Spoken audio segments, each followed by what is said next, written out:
ready.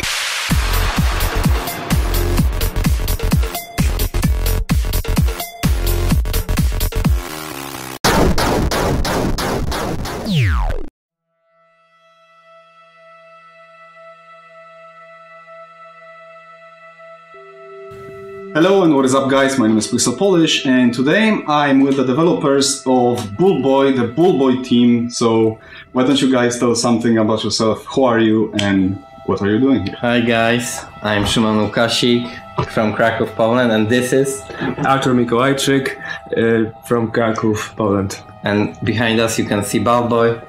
This is our little child with big head. Very big head, glowy. You may not see resemblance, but yes, he is our guy. Yeah, modern family. That's the kid. Okay, so why don't you tell us something about yourself? How did you get into gaming? How did you get into making video games?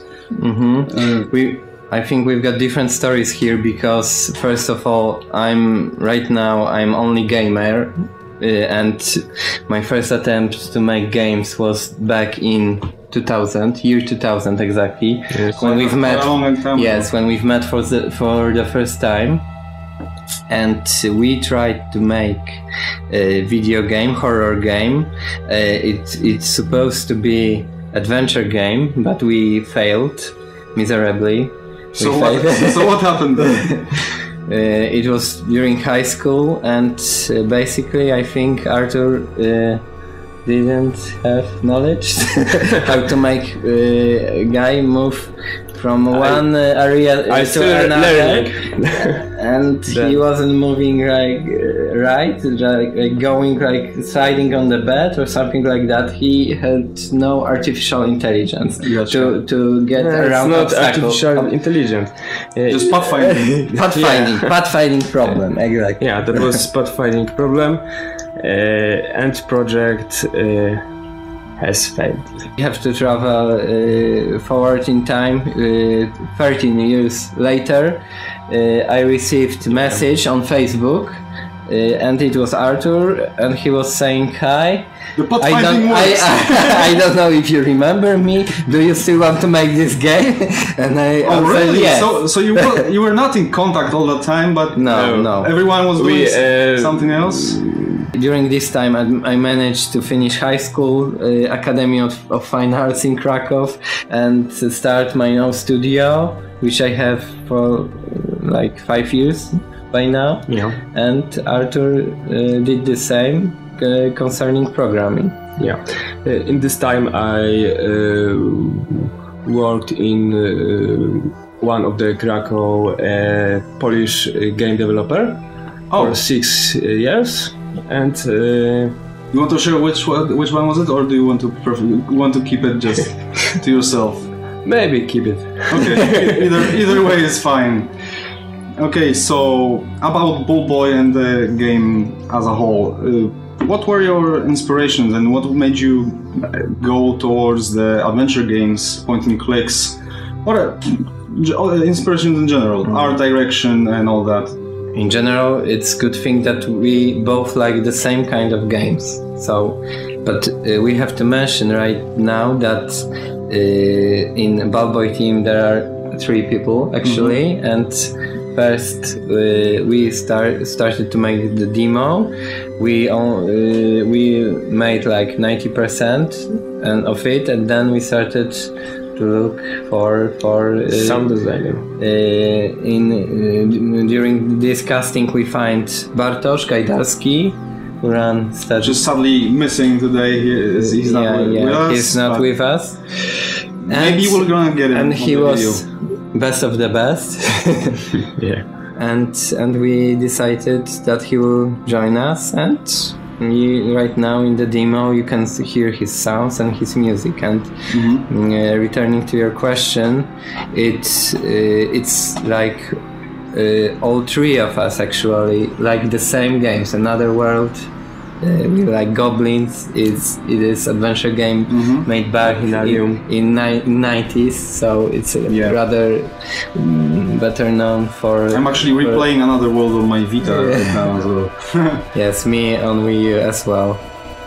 if we think about gameplay, it's more like Machinarium, or when we think about concentrating on art style. But in the future, we want to add some gameplay elements from another world. Something like reflex elements when you fight with monsters. Yeah, I was about to ask about that, because how that would work in a point-and-click game, since Another World was more like a platformer. It was an adventure game, but in platforming form, and this is point-and-click. So how do you want to conjure that up? It will be challenge.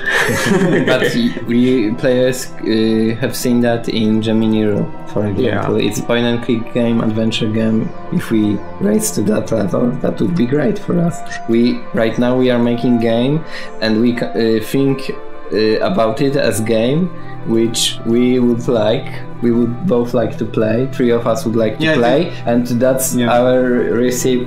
Not recipe. I think that's a very good approach, and yes, rather appropriate, because too many companies are making games that they think that will sell instead of making something that they want to play themselves. Yeah, we don't work as a big company. We are 3 guys, 3 players, and we are making like game for ourselves.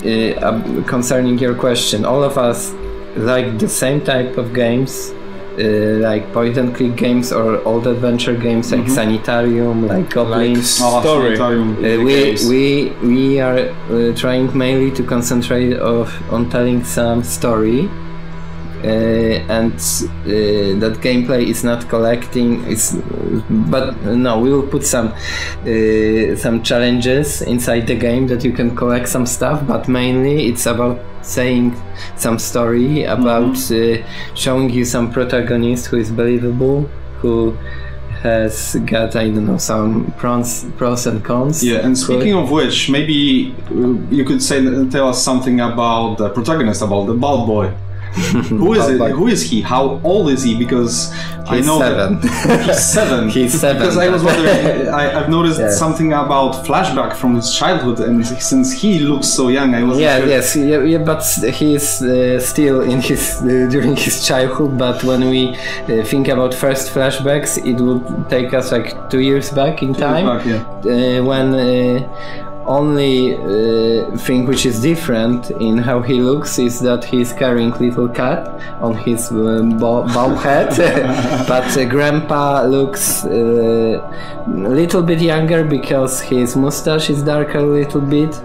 But you can see that mostly on Moth Dog, which is Bulb Boy's pet, and dogs are like growing seven times faster. So you can see mainly these 2 years when you look on age of Moth Dog. Yeah. So why Bulb Boy? Why does he have a light bulb for a head? And why does the bubble has a skull inside?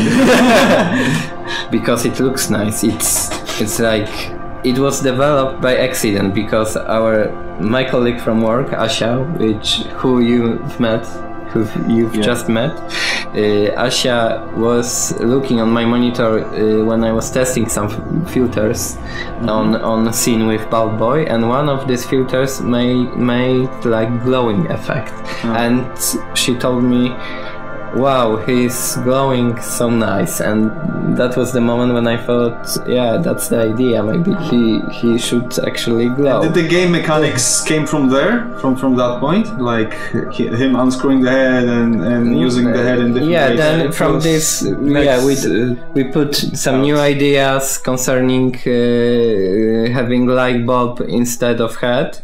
We thought about what can you do with bulb.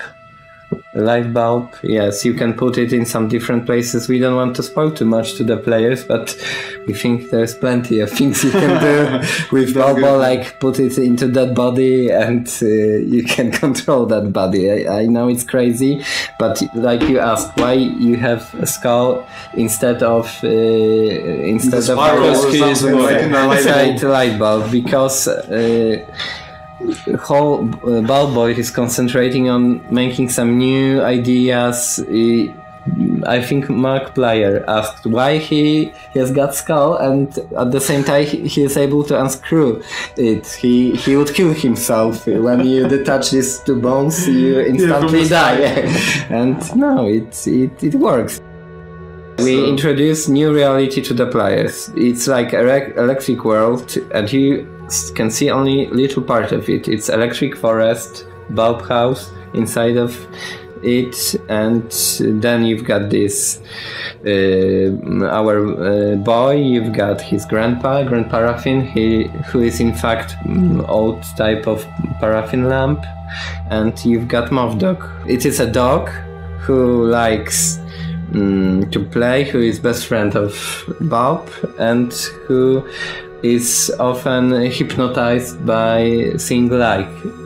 Yeah, just as moths do. So he often hits himself, stumble on Bulb Boy, on his grandpa, and that's why he has got a little bit part of adhesive tape on his head, because he like during this time of light hypnosis, his eyes changed. He's completely mesmerized by the light, exactly. That's so the word. It's cool because it all ties together. Like Bulb Boy is the hero, so obviously the grandpa is the paraffin, the paraffin lamp, so something old school, and then but paraffin gives you some extra abilities, because you can spill some paraffin and then you can light it, so you get fire. So will that be a game mechanic as well, or I don't want to spoil. We've got many ideas. There are plenty of ideas. But we don't know which stretch goal will we reach on Kickstarter. Which gets me to my next question that kind of arose during this conversation. So if you're saying talking about mechanics like that, will you be able to control the different characters in the game as well? Yeah. Okay. Moth Dog. For example, Moth Dog. This house is a small place, but it's not true. It's very large, very spacious. Because people ask us, this bulb house looks so small, so probably game would be really short, like 15 minutes. I don't know. Demo lasts for it takes like 5 minutes to finish the demo, but we don't think about it actually like about normal demo, classical demo, because it's like technology demo, which will allow us to appetizer, which allows us to show to the backers, to the players, that we are actually capable of making this game, and it's actually very nice for us. People ask us all the time, I want to play more, give me more, I need more. That was my feeling as well, because it was so short, and after seeing the Snot Bunny, I just wanted to see more. Whoops. Snotty Bunny, For me personally, I like monsters about this game. It's the thing I like the most, because when I make the graphics, right now I'm mainly inspired by Junji Ito manga, and he's making like only horror manga. He's like dentist from Japan who is working like full-time as a dentist, but after hours he makes some horror. I would never go to that guy. and if you ever get a chance to read his comics, please do that. You won't regret it, because he has got some crazy ideas, and when I think about the monsters in our game, I don't know, we are all the time thinking about some crazy ideas, like headless chicken who will follow you, who is attracted to light, but not in the good way, like Moth Dog, but in the bad way. He wants to strangle you and crush your bulb, and only way to beat that part with the headless chicken would be to hide your head in different places. In the full game, when we want to introduce like whole family to the player, we want to make this scene when you all go to sleep in the house. You have to clean Grandpa's teeth, but I don't want to say more about that. Okay. But when Bulby goes to sleep, he put his heads off, put it under the blanket, like caress it to say good night, and the body like stays like near the bed. And still standing, body still standing, but on his head is sleeping and smiling, and That's wicked. It's and that brings us to the dream hint system. It's like only thing unique about hints here it's that when you don't move mouse for a while, or if you don't like waiting, you can press this little icon in the upper left corner, and Bulb falls asleep, and during sleeps you get some hints. But it's like in this game you don't have language at all. You've got only electrical language, which is, as far as we are concerned, it's not known to any human being on this planet, and you won't understand anything from their language. So you've got these bubbles, and inside of it you've got little pictures, and all the hints are in pictures, and like different characters communicate using pictures. But this same mechanics was in Machinarium, but it wasn't using like dreams. Yeah, and about the puzzles, what sort of puzzles do you want to put in the game? Like logical. No, I mean extremely, because in some older games, especially, you surely remember some Sierra games, for instance, where some of the puzzles only, I think, made sense in the developer's head, but in nobody else's. Do you want to go for something more approachable, like logical in a way that someone from the outside could actually look at it and see, okay, that makes sense, that connects with that, and it's obvious? Or you will go for something abstract and completely out of this planet? We don't want to make nonsense riddles that will make players angry. we think the first thing that you said. So there won't be any difficulty levels that you can select at the beginning of the game, just that one difficulty. We actually thought about 2 difficulties, but I don't... So something like hardcore casual, right? Yeah, something like hardcore retro style of 80s 90s style, where you don't have this light outline of the object, which you have to use. You have to walk around and cast a light on some object to use it, and it would be in expert mode, this thing. The other one you won't have any hints. So like for casual players or players who aren't actually into 90s adventure games, we want to make this normal difficulty level, but this expert mode would be only for hardcore gamers who prefer to do it in 90s way. That's very cool, because that allows some players who just want to experience the world and get to know the story, just to play through it and not getting frustrated too much. So there will be basically like puzzle boss fights, but timed. You won't have that all the time in the world to just stay in place, and the boss will just sit there and wait for the next move. Yes, he will eat you. If he's flesh-eating moth, he would eat you. If he is headless chicken, he would strangle you. If he is... And what about the toilet monster? He's a little bit controversial, I think. I don't know. I think we named him wrong.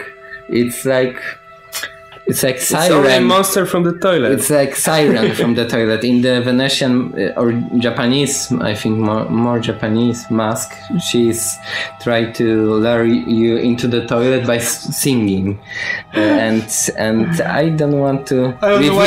But now I think about Conker's. I don't remember the subtitle of the game, but the Conker game where there was the singing poo, so something like that. Conquer game? I don't know it. I am the great mighty Pooh, and I'm going to throw my shit at you. You'll have to definitely check it out. I think it was on either Nintendo 64 or GameCube or one of those. Maybe we would have to change this Conker's Bad Fur Day, yeah. About a crazy squirrel, and one of the bosses was a huge bird that was singing. I have to try it. It sounds good. Toilet battles are really entertaining. It resembles our own lives after huge dinner. No, I'm joking. You need to cut.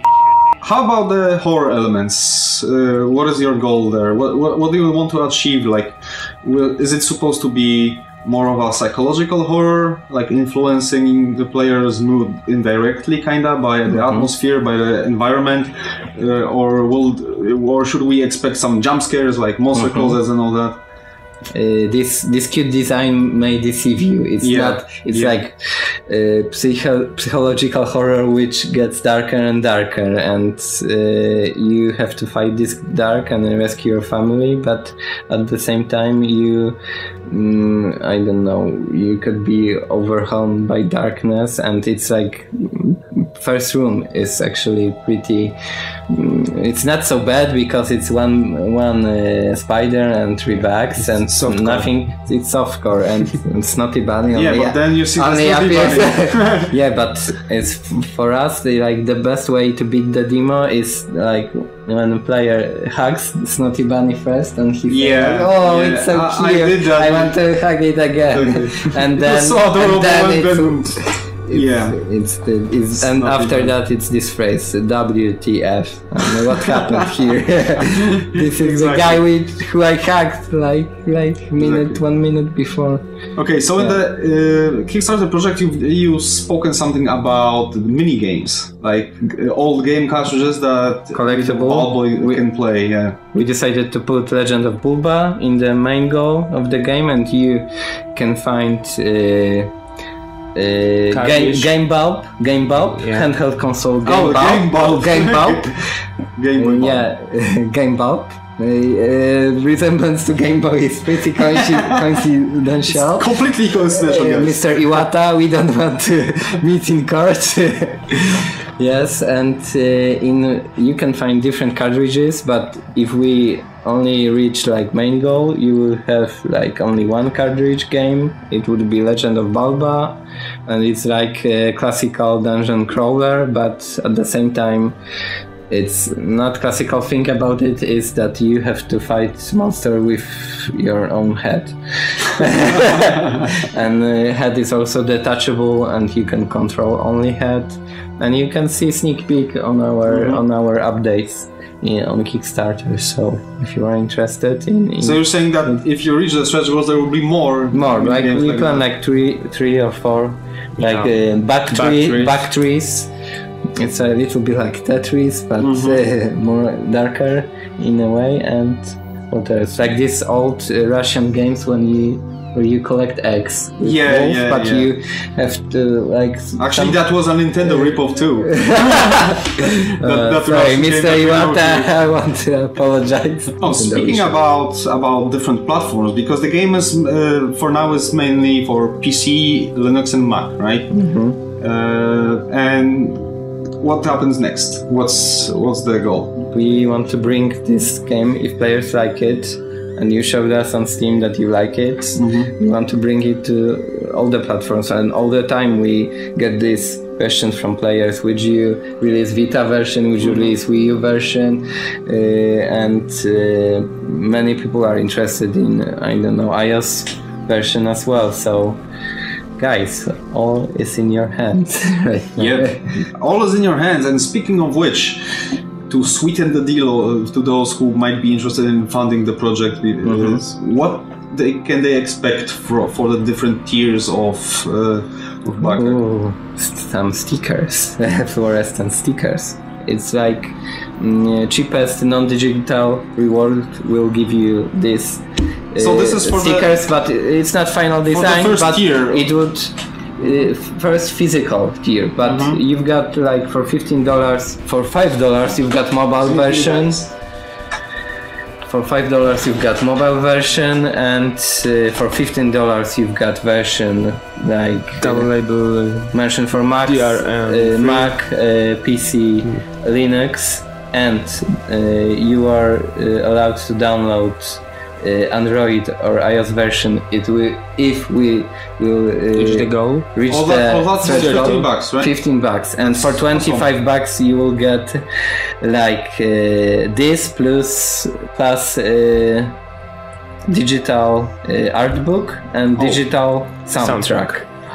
And Cool. And then we've got physical rewards, and we really want to stress out that the best version is Vamp Pumping Edition, and you will get like physical fluorescent t-shirts, fluorescent t-shirts, fluorescent stickers, physical copy of the game in special edition, special fat box, and game, and art book, printed art book in hardcover art book. So but it's unfortunately it's $90, I think. If you are like adventure lover, you may consider to buy physical copies. We actually, three of us, we prefer physical copies because we are more old school gamers and we like to put something on our shelf. But we are aware. Same here. But we are aware at the same time that there are some players who want to just buy game on Steam, download it, and never deal with the boxes. With the box because it may be problem and clutter your shelves if you have too much of games like lying there, so you may choose wisely. Okay, speaking of funding, in the case that you will not reach, let's say, the mobile or PS Vita stretch goal, is there still a possibility that maybe if the game does well enough, you will bring it maybe to those platforms after all later on, on some later date? I think it's very possible, because if we start selling the game, we will get some extra funding from that. So we will, first thing for us will be to bring it to the other platforms, because we are aware right now of the fact that plenty of players would prefer to have it on I don't know, iPad or Vita, like you. If only Sony or Nintendo or Microsoft will allow us to let us in their shops, we will make it for other platforms. I think. Cool. That's good to know. And for my last question, I left something a little bit bitter, but I hope that will never happen. But just in case, we would like to know what would happen if for some reason not enough people would fund the project, and where are you going from there? What happens to the game? We'll be still looking for some other means of funding, some other ways to fund this project, because we love the idea and we want to make this game. And we know that, like, I don't know, some thousands of people around the world like this idea, because like we are receiving emails that people say us that they unfortunately don't have money right now they want to back the project. They write on forums, or I don't know, they give us plenty of positive energy, and we want to make this game. That's always appreciated. And I think right now it's, like I said, it's like above 12,000 of people declared that they will buy it in Steam. So it's only voting, but it's very. It's more than we expected, and at the same time, I don't know. Each day we see some new reviews on the internet about our game, and all of them are positive. In fact, guys, definitely give this game a go, because it's awesome. Just go ahead and try it. Go to the website, you'll see links in the description, and throw the guys some money, because the game is awesome, and many of us, and probably you might too, want to just see the more of it. So let's make it happen, guys. We will not buy golden bulb for your money, light bulb. We will spend it on making the game, and we promise that it won't go into Ferraris and champagne. No. So we need much lower budget than wheels of Ferrari. So, but even in the worst case scenario, which I hope will never happen, you won't just abandon the game. You're still trying to bring it some way, one way or another. No, we believe that we will find a way to bring it. And I hope you won't have to look for any other way, that the project, Kickstarter project, will be sufficient. And I guess thank you guys for letting me interview you and seeing you here. It's a shame that Bartosz wasn't here, but maybe we could work something out later. We'll see about that. May light shine upon you. Okay, thank you guys. Thanks. Claps. Well, okay guys, that's the end of the interview with the Bulb Boy team. I want to thank them again for taking their time to invite me into their studio and answering a few questions, because I know they are very busy with the Kickstarter project and the game itself. I really love their ideas and what I've seen of the game so far, and I hope that this video will make you interested as well. If you have a couple of bucks to spare, go ahead and help the Bulb Boy game come to life. There's only a few days left, so better hurry up if you do. As usual, you will find all the necessary links in the video description below. And in the meantime, like and share this video, tell us what you think about the game in the comments, and subscribe for more if you haven't already. Thank you for watching, and I'll see you next time.